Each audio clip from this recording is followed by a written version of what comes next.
গুরুজি এটা কি? এটা চুলকানির ঔষধ। আপনার শরীরে যেখানে চুলকানি হয়েছে সেখানে এই সিরিজ পেপার দিয়ে ঘষে আমার এই মলমটা লাগিয়ে দিন। এভাবে তো অনেক জ্বলবে। হ্যাঁ জ্বলবে, কিন্তু ফ্যান দিয়ে বাতাস দিলে আবারও ঠান্ডা হয়ে যাবে। রেডি ভাই? হ্যাঁ।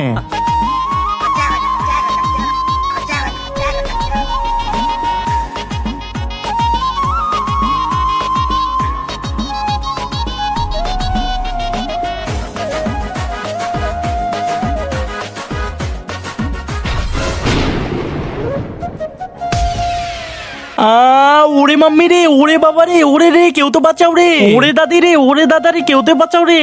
হ্যাঁ আরে ভাই চালু করে ওকে হসপিটালে নিয়ে চল। দাঁড়াও, আমি তো আর বাঁচবো না। এই নাও নকশা, এখানে একটা সাধু বাবার ঠিকানা আছে যে তোমাদের সব সমস্যা ঠিক করে দেবে। কিন্তু হ্যাঁ ভাই, এখন তো তোর চুলকানি ঠিক হয়ে যাবে।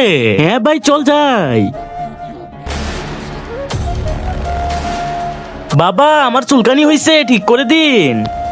ঠিক করে দেব, কিন্তু তার আগে তোদের জাদুই নদী থেকে পানি আনতে হবে। ঠিক আছে দিন। চল ভাই।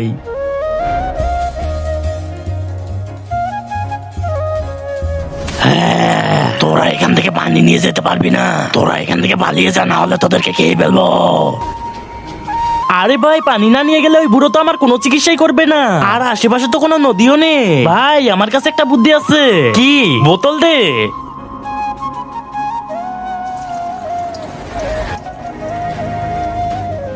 হয়ে গেছে পানির ব্যবস্থা। এখন তো ওই বুড়ো কোনোভাবেই বুঝতে পারবে না এগুলো নদীর পানি না আমার মুদ। হ্যাঁ ভাই চালু করে চল। বাবা এই নিন পানি, আর চালু করে চিকিৎসা করুন। এই নে পানি, আর প্রতিদিন রাত্রে 1 গ্লাস করে খাবি, তাহলেই চুলকানি ঠিক হয়ে যাবে।